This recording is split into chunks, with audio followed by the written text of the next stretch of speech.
Hello friends, myself Professor M. A. Chopde, working as an assistant professor in NBW Singhad College of Engineering, Solapur. I have 11 years of teaching experience. My qualification is ME in Mechanical Engineering. Also, I have qualified the GATE exam in the year 2007. I welcome you all for today's session. In today's session, we will deal with the chapter convection. Under this session, we will see what is convection process, what is Newton's law of cooling, types of convection processes, and difference between the natural and forced convection. Let us start with the first point, that is convection process. As we all know that there are three modes of heat transfer: conduction, convection, and radiation. The conduction part we have seen, there is a transfer of heat from one part to the another part without the movement of particles, without the appreciable movement of the particles. The heat transfer takes place in the case of conduction process. In convection process, the heat is transferred from one place to the another by actual movement of the particles. In this process, the particles move from one point to the another and they transfer the heat. This happens particularly in the case of fluids. In this process, the heat transfer majorly takes place between a solid surface and the adjacent fluid. This process occurs when there is a temperature difference between the solid surface and the fluid flowing over it. That means that in order to have the transfer of heat, the necessary parameter is temperature difference. That is the temperature difference between the solid surface and the adjacent fluid. The examples, various examples of convection processes.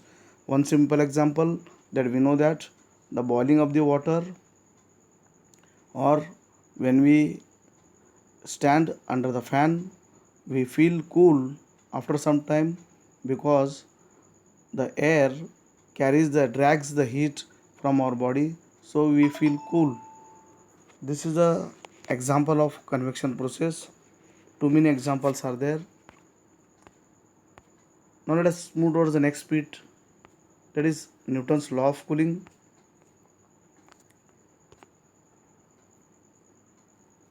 The rate equation of convection process is prescribed by the law which is called as Newton's law of cooling.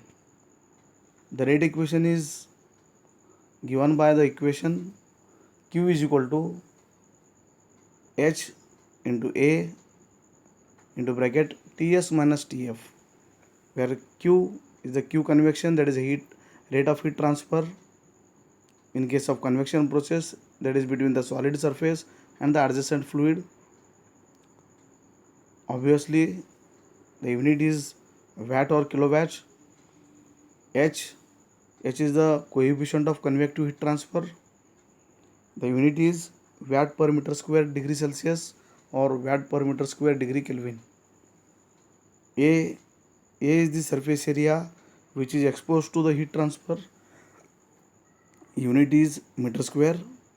Ts is the surface temperature or the solid temperature. Tf is the temperature of surrounding fluid, that is fluid temperature measured in degree Celsius or degree Kelvin.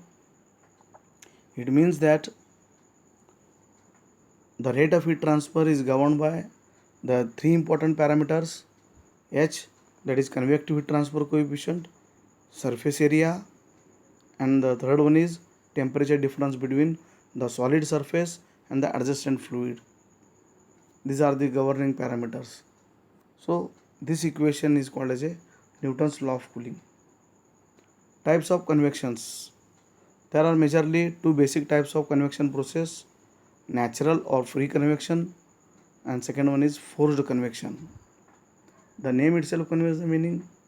Natural convection, in this the convection process, the fluid motion is not at all governed by any external source.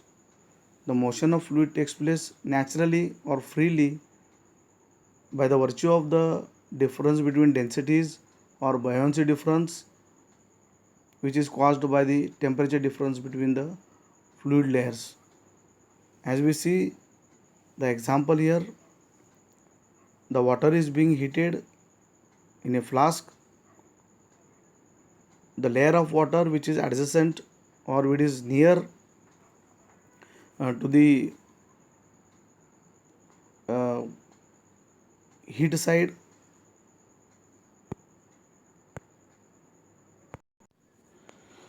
the layer which is adjacent to the heated surface, when it gains the heat, it becomes warm, and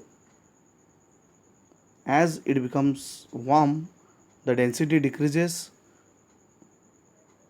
As the density decreases, the fluid particle rises in the upward direction, and the heavier particle of the water comes to the downward side, and again the layer adjacent to the heated surface takes the heat, becomes lighter in weight or density decreases, and it moves again in upward direction.